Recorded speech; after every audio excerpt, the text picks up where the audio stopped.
there seems to be a shift in the natural atmosphere, and Cindy Lou said there's shifts in the earth right now, and many of us are sensing this shift. With shift comes some interesting things in our life: health issues, finances, relationship, challenges at work with family. I just call it fog, because when there is a shift like that, and we're experiencing it from sort of the bottom up, from the earth, all around us, inside us, we are sensing that. We know about the courts. We have all different modalities, meditations. It's in us. It is in us. We're definitely being challenged. But with the challenges, when we stay focused on the answers, the fogs lift and we can enjoy the change, the shift. And that's what I want to do tonight, to be the person who's living from what I call private victories. And that's the title: Private Victories versus Public Victories. If there is a message for us today, I believe it is to learn to live from our heart in love. These short lessons, hopefully, will help to inspire you to live with purpose, love passionately, and inspire others. We are the change agent our world needs. I'm Helen Taves. Step into the river today with me to explore the mysteries of God. They are not hidden from us, but for us to discover.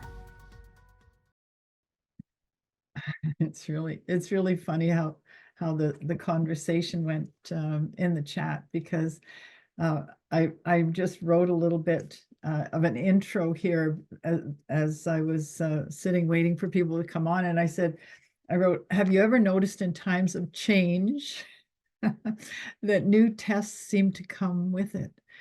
Like right now in Winnipeg, we're having crazy weather. Okay, that's a change. It's February. The normal temperatures are generally in the negative with snow. And the forecast for next week is above zero and rain, like that right now. But of course, weathermen sometimes change our mind. And it's good for us. We need it.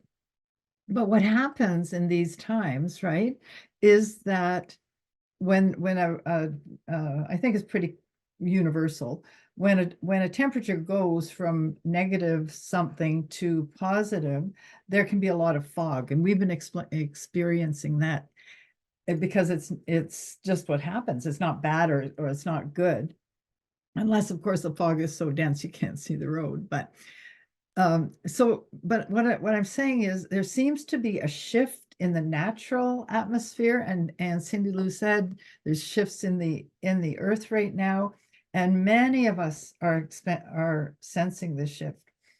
With shift comes some interesting things in our life, though.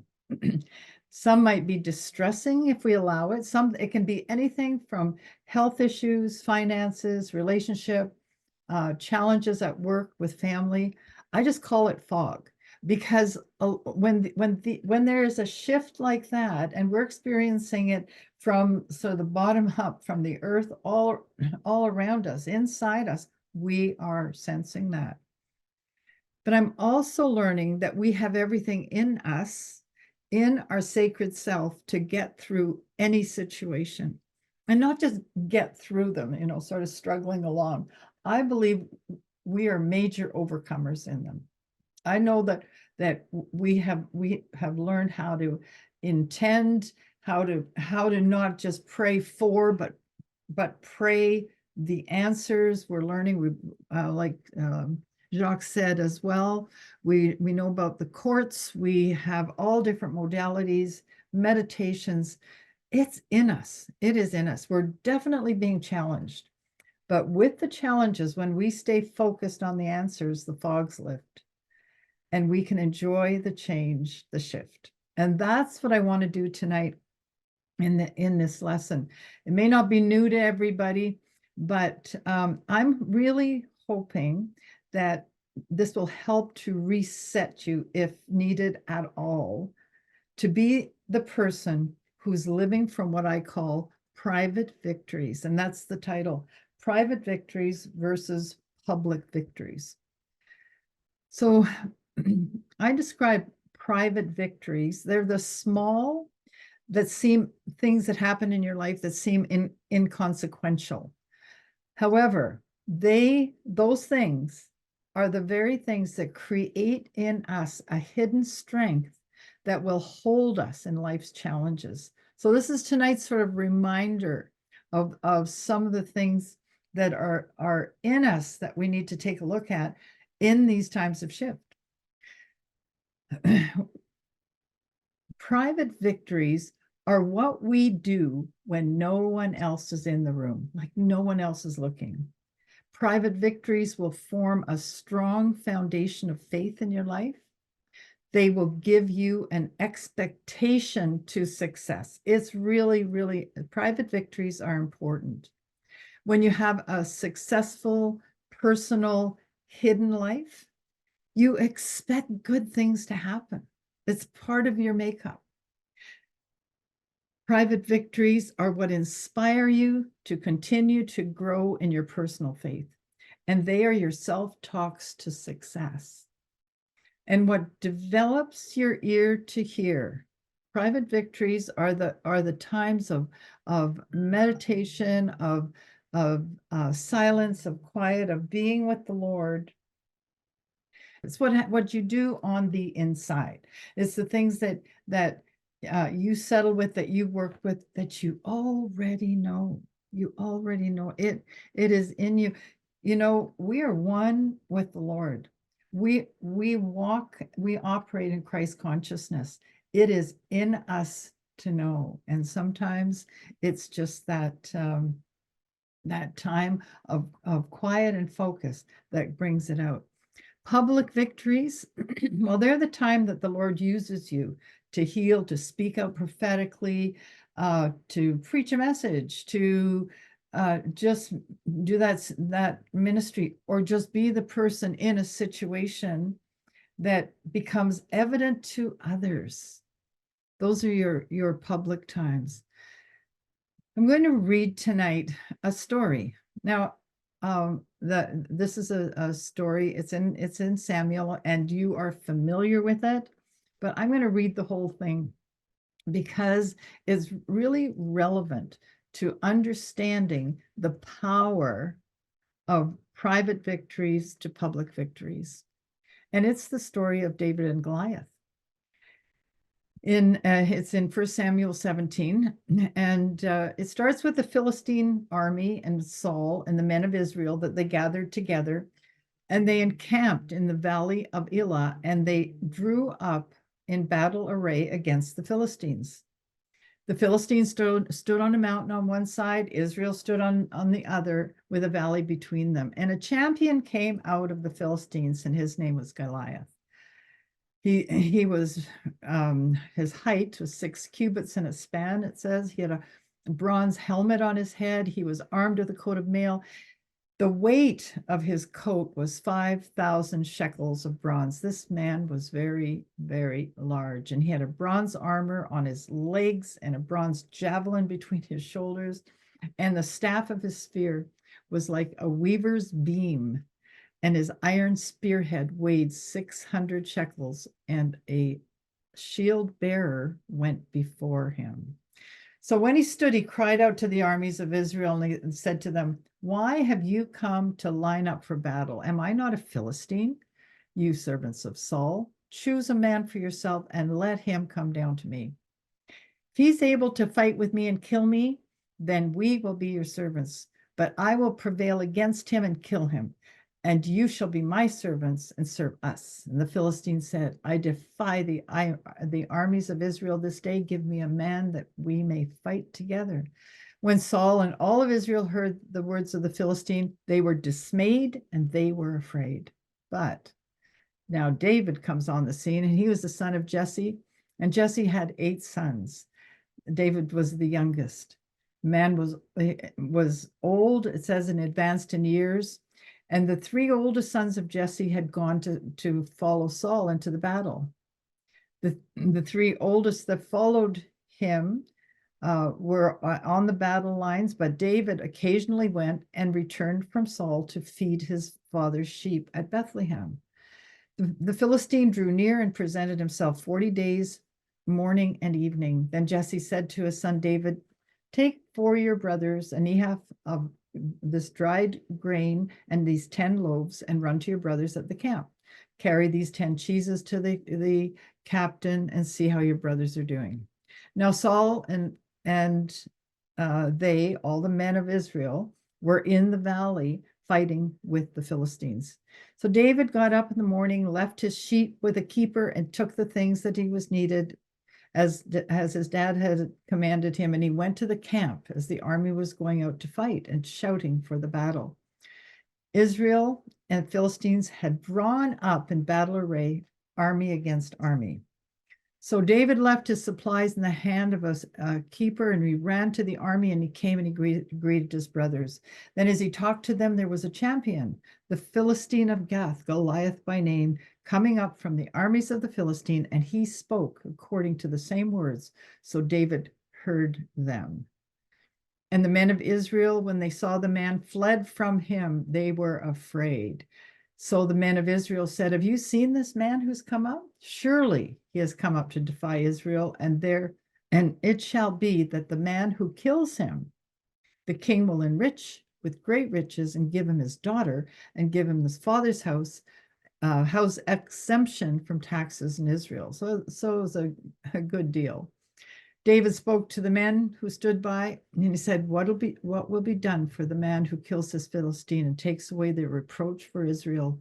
For who is this uncircumcised Philistine that he should defy the armies of the living God? The people answered him and saying, so it shall be for the man who kills him. Now, Eliab, his oldest brother, heard when David was speaking, and his anger was aroused against David. And he said, why do you come down here? And with whom have you left those sheep in the wilderness? I know your pride and the insolence of your heart, for you have come down to see the battle. And David said, what have I done now? Is there not a cause? And he returned from him toward another and said the same thing. And the people answered him as the first did. So everyone is ganging up on David. Now, when the words which David spoke were heard, they reported them to Saul, and he sent for him. David said to Saul, let no man's heart fail him, because your servant will go and fight with this Philistine. Saul said to David, you're not able to go against this Philistine to fight for him, for you're a youth, and he's a man of war from his youth. But David said to Saul, your servant used to keep his father's sheep. When a lion and a bear came and took a lamb out of the flock, I went after it and struck it and delivered the lamb from its mouth. And when it arose against me, I caught it by its ear and struck it and killed it. Your servant has killed both the lion and the bear. This uncircumcised Philistine will be like one of them, seeing he has defiled the armies of the living God. Moreover, David said, the Lord who delivered me from the paw of the lion, from the paw of the bear, he will deliver me from the hand of this Philistine. And Saul said to David, go, and the Lord be with you. So Saul clothed David with his armor. He put bronze helmet on his head. He clothed him in his coat of mail. David fastened the sword to his armor and tried to walk, for he had not tested them. And David said to Saul, I can't walk with these, for I've not tested them. So David took them off. He took his staff in his hand. He chose for himself 5 smooth stones. He put them in a shepherd's bag in a pouch, which he had, and his sling was in his hand, and he drew near the Philistine. So the Philistine came and began drawing near to David, and the man who bore the shield went before him.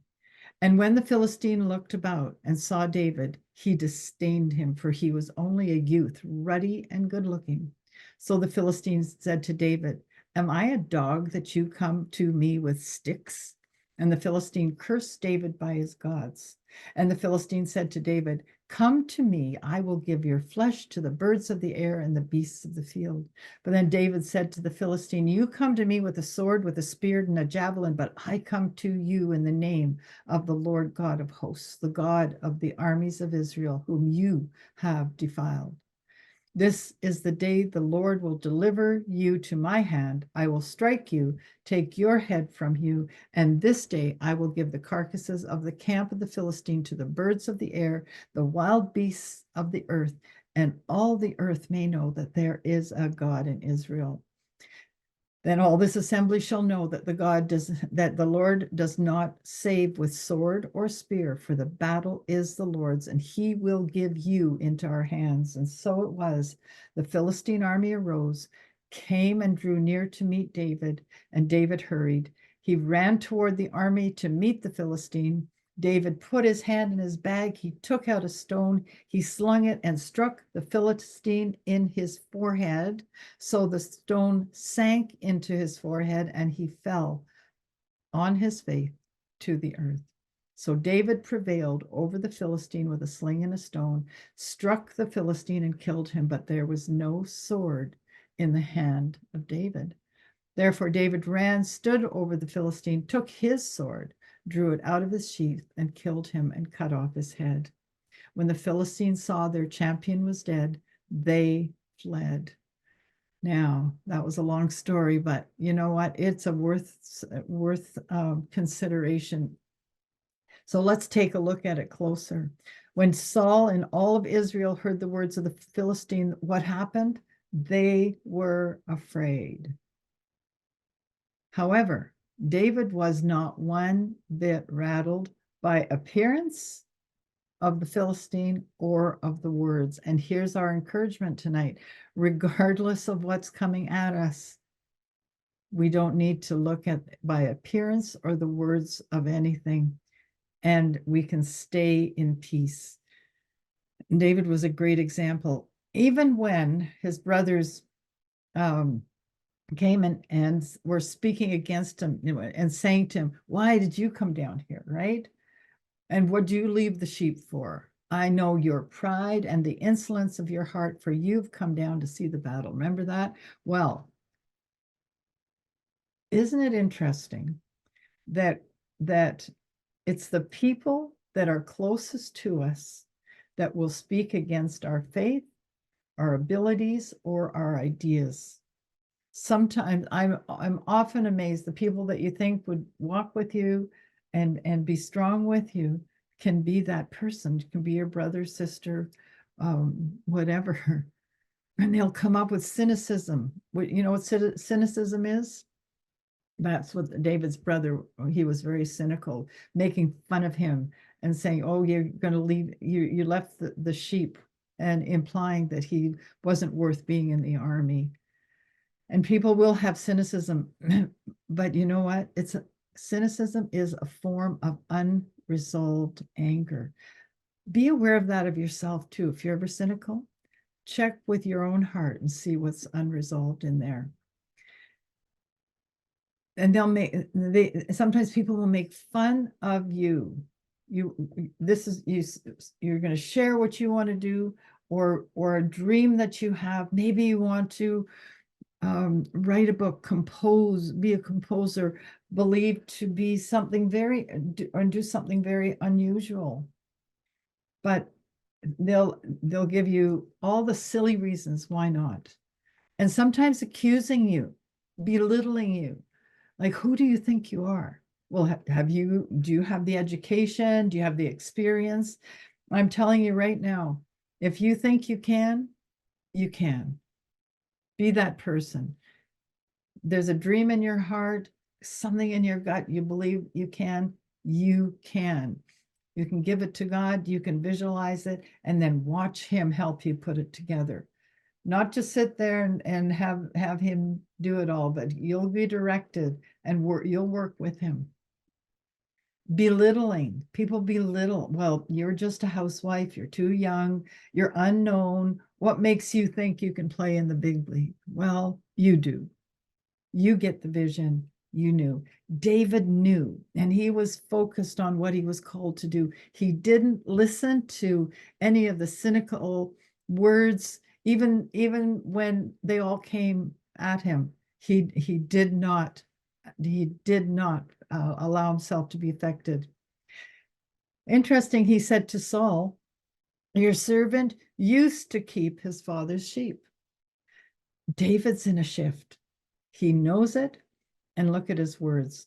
Your servant used to, he used the past tense. He was calling things that are not as though they were. He was actually prophesying his future.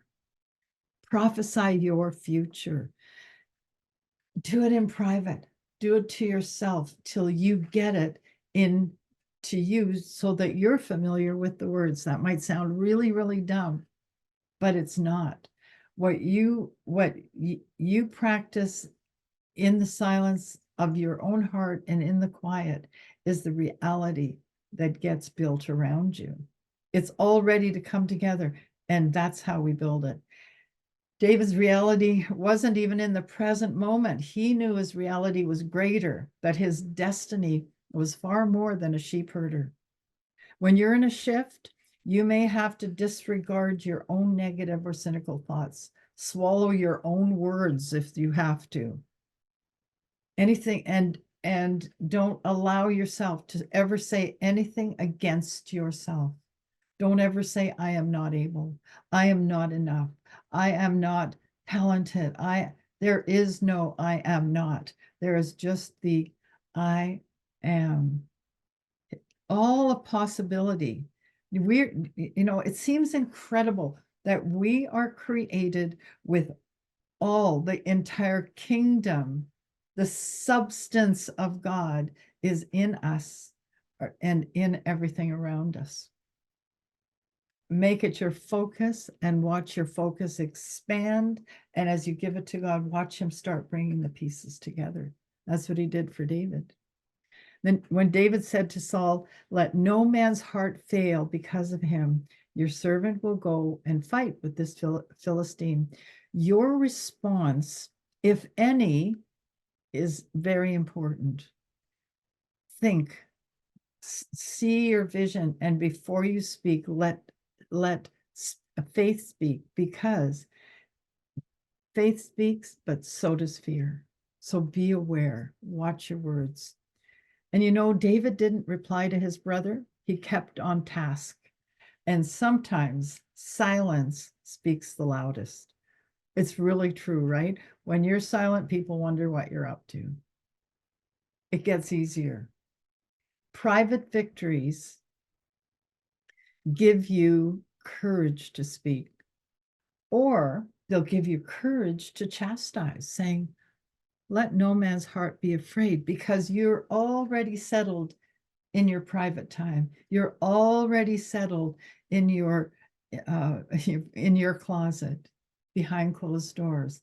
So when you say, do not let no man's heart be afraid, we answer like David did to Saul, it's coming from a place of faith inside you. Because you know. Self-talks can be really healthy.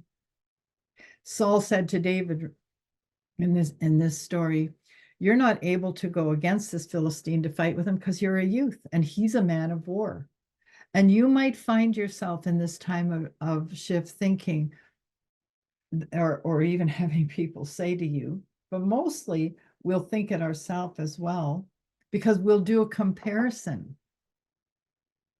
But when you know your God, you will not be discouraged by people close to you. You won't be discouraged by anything, because you will know. And regardless of the source, in Daniel 11:32, remember the scriptures, those who know their God will do great exploits. And David said to Saul, you know what? I used to keep my father's sheep. And when a lion and a bear came and took the lion out of the flock, I went after it and struck it and delivered the lamb from its mouth. And when it arose against me, I caught it by its beard and struck it and killed it. But there are things coming to you, coming at you that seem negative. Make the decision that David did. Get rid of it. Identify it. He knew it was coming. He knew it was coming for the vision. Had the lamb. then it says, then it rose against me. I caught it by its beard and struck it. Whatever it is, you get rid of it, and you get rid of it. It's what is that scripture I'm trying to think of now? The violent take it by force. This is there are times where we have to use the force, but it's the force that's within us that rises up and it says no. It says you will not come and kill, steal, and destroy. David said to Saul, your servant killed both the lion and the bear, and this uncircumcised Philistine will be like one of them, seeing he has defiled the armies of the living God. Moreover, David said, the Lord who delivered me from the paw of the lion and from the paw of the bear, he will deliver me from the hand of his Philistine. David knew his God, number one. That's point number 1, 2, and 3. He knew God. He had an intimate relationship with God. Know that whatever situation you're in, that you will be delivered from whatever that situation is. With David, it was a Philistine. It was a pretty big visual. Whatever it is, private victories will get more and more challenging as we mature in faith. And this is not to get you worried. This is the reality.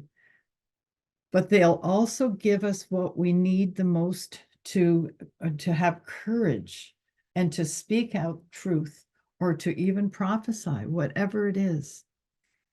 Even when David was sharing his testimony of his past victories,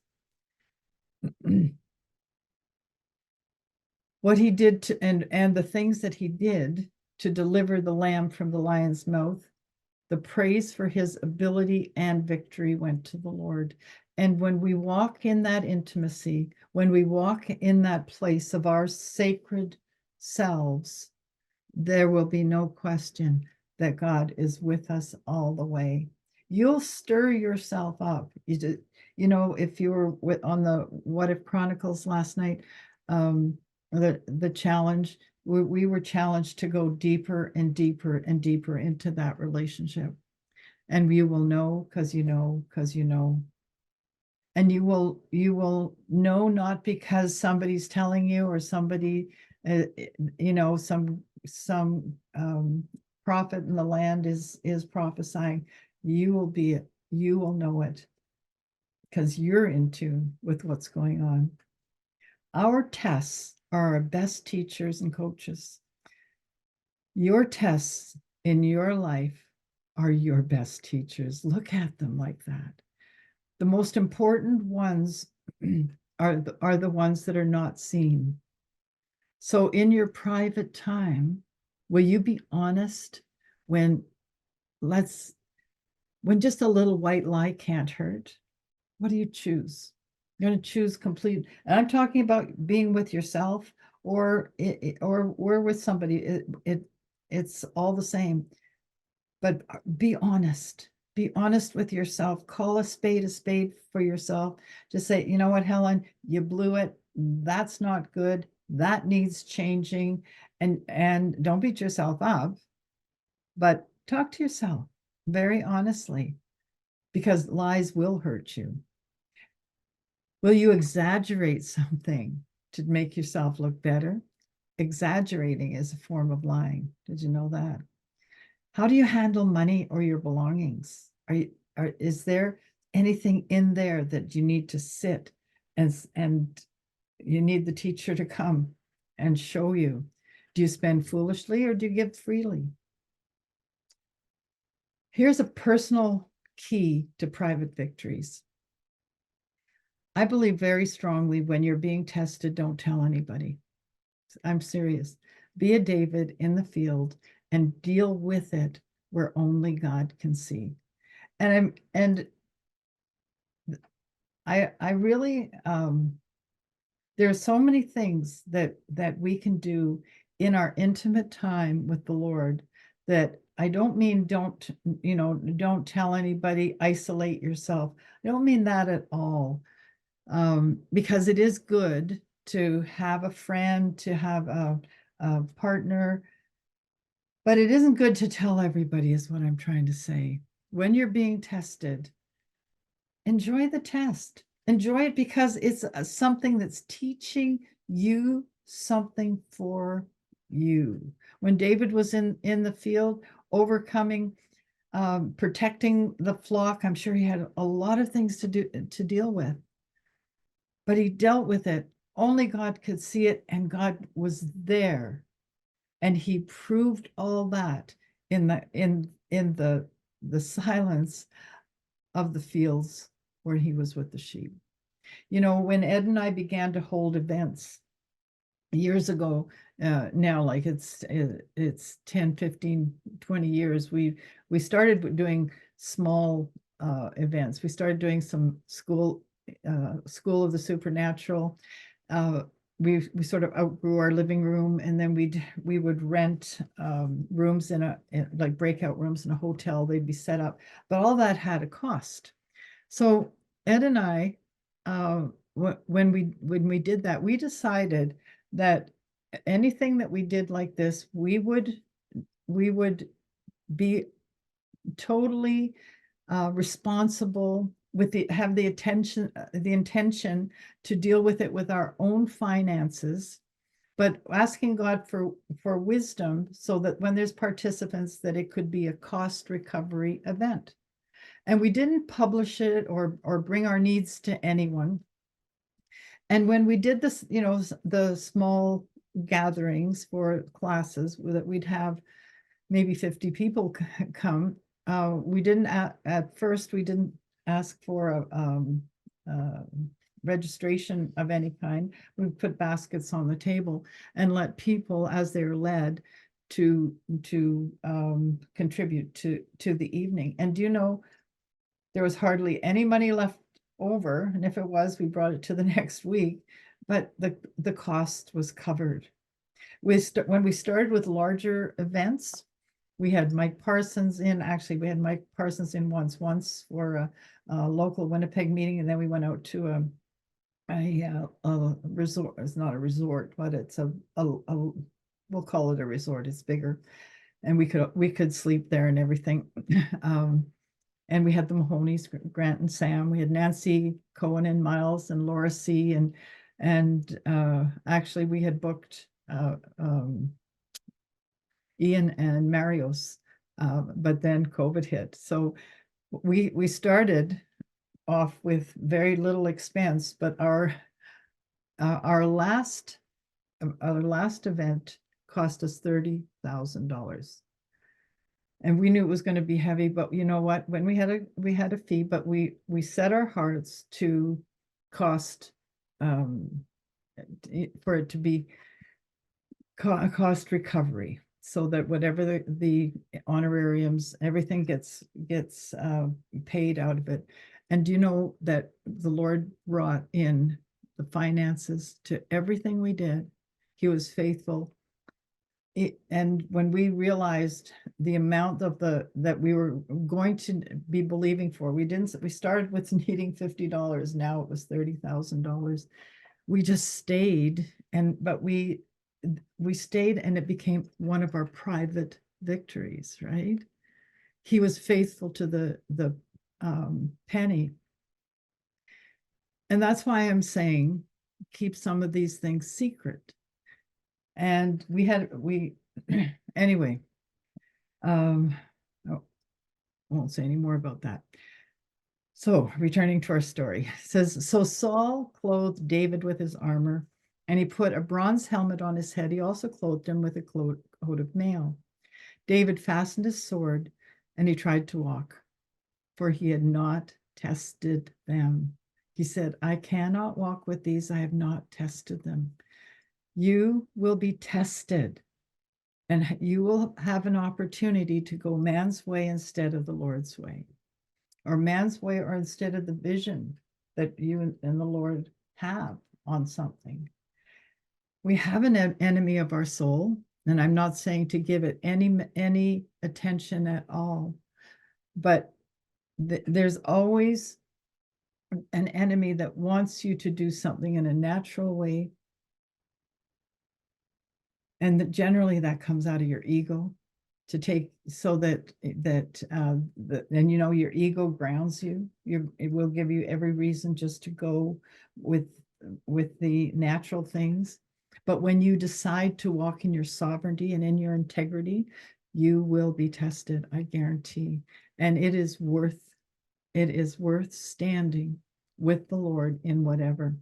In the last conference, we had a couple approach us, and they wanted to give a large sum of money, and they wanted to know if there was any lack that they would cover it. And they basically wanted to know, with the best intention, this was really cool, what everything was costing. And we decided not to share any information, or that Ed and I had covenanted to believe our source. We just were gracious, and we said, thank you. It was very kind of them to ask. You see, if they had chosen to put money in an offering, it would have been received. But when it was very subtle, it was a back door, and it didn't feel like God. And I also knew that Father, who'd been faithful when we needed the $50, would be faithful in the more. You will be tested. David took off all the weapons that he hadn't tested.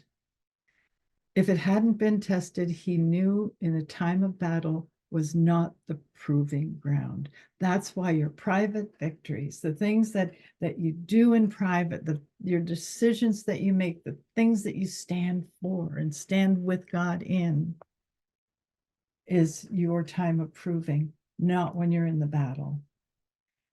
And David removed anything that was man's way to be protected and to be led with the Lord exclusively, because you know what? Private victories will build your courage. So what he did, he went back and he took his staff, his trusty staff that he had with the sheep. He didn't look like anything that you'd go to battle in, but he knew that what the staff would do, it provided protection, gave sheep direction, it had a hook on it that could rescue them, it supported walks, it did a lot. He chose 5 smooth stones, and some people say he picked up 5, one for Goliath and if necessary for his 4 brothers. I think he also had a reminder, the 5, of the grace of the Lord that was in his bag. In a shepherd's bag, he had everything he needed to carry out the assignment. He had a sling. The sling was more than a weapon. It was a tried and true instrument that he had tested, the one that wouldn't let him down. You see, you have a sling with the Lord. You have that tried and true knowing, that tried and true, you hear his voice and none other will you follow. We have that. Continue in it and allow yourself to test those instruments like a sling in your private time for things that you're growing with. You know, David was strengthened by his own testimony when there was no one else to walk with. So the Philistine came down, began drawing to David, and the man bore a shield in front of him.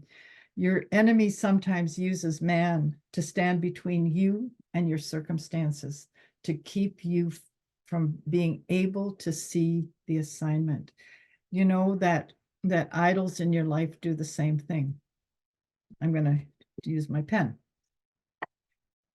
If I have this pen just in front of me, this pen blurs the vision of what's behind it. So if there's anything that stands between you, that you have your eyes on, between you and what you're believing for, get rid of it so that your vision will always be clear. When the Philistine looked and saw David, he was disdained. He was only a youth. And remember, he said, "Am I a dog that should come at me with sticks?" And the Philistine cursed David by his gods. The enemy of your soul will do everything possible and mockery is sometimes a tool. Cursing God, making fun of your faith is an obvious tool. When David said to the Philistine, "You come at me with a sword, but I come to you in the name of the Lord God of hosts, God of the armies of Israel, whom you've defiled, the Lord will deliver you into my hand. Keep your confession of faith for your direction that in you, so that at a time when you're facing things, that is what's going to come out." And in this, it says, and in all, then all this assembly will know that the Lord does not save with sword or spear, for the battle is the Lord's, and he will give you. You know, when you're given some assignment, or there's a shift in your life, he's going to be faithful. Father says, "I will never leave you or forsake you." He's going to be there. There is no adversity. There is no man with a shield. There is nothing. You stand in your faith, in the faith, as David did, and God delivers it. Prove it in your private time. Just prove it. So it was, the Philistine rose and came and drew near to meet David, and David hurried and ran to the army to meet the Philistine. Then David put his hand in his bag, took out a stone, he slung it, he struck the Philistine in the head, so that the stone sank into his forehead, and he fell on his face to the earth. So David prevailed over the Philistine with a sling and a stone. You're going to be so amazed. You are going to be so amazed that the very simple things that God has inside of you, when you use them, because you're proving them over and over in your private time, in your private victories, that you will defeat the enemy. You know, David didn't just defeat him, but that stone sank into his forehead. This is the strongest bone in our body, I'm told. Our foreheads are really strong. It says the stone from his sling, wasn't even a gun, sank into his forehead. Now, if something hits your forehead, I would think you'd go back.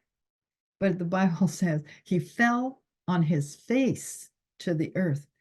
Goliath fell forward. He felt prostrate in front of David. That is a symbol to David, that that's Philistine bowed before God. There's no sword in the hand of David. David didn't use common weapons of warfare, and either do we. Private victories allow you to have courage to meet any challenge. Private victories train you in the tools you need for success. Private victories don't use tactics that others may use. When the Philistines saw their champion was dead, they fled. Your enemy will flee when you act by faith and confidence in God. Consistent private victories equal consistent public victories. You will either live your life in an atmosphere of faith or an atmosphere of fear. Either one. What you do in private, actually Matthew 6:4, will be rewarded openly. What you make room for, you enable. Faith and fear are the same. Both work on the belief that you will believe it to come to pass. Choose faith. Choose faith. Your private victories are what allow you to live a victorious life. They set you up for success. They really do. They set you up, and you'll begin to live victoriously. David's private victories well outranked his public victory. He had spent years in the field alone. Had he not defeated the lion and the bear by the hand of the Lord, my question is, could he have had the public victory? We'll never know, but I doubt it, because it's the very thing within him that God used as his strength. We do not want anything that we do not want anything that we do to be in our own strength. We're to go from strength to strength. His strength is our strength, glory to glory. And that way we won't lose focus of the source of our faith. We need to understand that there's private victory that grows faith. Private victories create a foundation. Those years in the fields created a foundation in David. Your public victory does not support your private life. You know, there are a lot of people that have a lot of pizzazz, a lot of, they're good actors, right? And very, very little character. And they seem to have a really cool, public, victorious life. But that victory in public doesn't support their private life. So it works both ways. But the most important part is to deal with our private life inside. With every decision we make comes a moment of choice. This is the place where we decide which way we're going to go. More importantly, it's the place where our heart is rooted, which the Lord sees and he's concerned with. In 1 Samuel 16:7, the Lord said to Samuel, "Look not on his countenance, nor on the height of his stature, nor do I judge according to the look of man, for man sees the things that appear, but the Lord beholds the heart." So man can see the outside, God sees the heart. Private victories you may think are random or inconsequential. I'd like to say they are neither. They are a decision that we make. And this morning, I don't know where this came from. All of a sudden it showed up on my computer. Seriously, this was wacky, and I don't even know who to attribute it to. It's just a poem. But it really summed up the whole thing here on a private victory life. It's called inconsequential. Inconsequential, a word that dances on the tongue, a whisper of insignificance, a fleeting song. It tiptoes through existence, barely leaving a trace, a wisp of air, a forgotten moment's embrace. In the grand tapestry of life, it's a subtle thread, a comma in the novel, a blink before we're led. Yet within its quiet confines, secrets may reside, tiny sparks of magic waiting to be untied. For what seems inconsequential to our hurried eyes may hold the universe's wisdom in disguise. A dewdrop on a leaf, a smile enchanted at dawn, each ripple in the pond, each heartbeat drawn. So let us cherish the inconsequential things, the whispered laughter, the flutter of wings, for in their delicate dance, life beauty unfurls, and inconsequential moments become our precious pearls.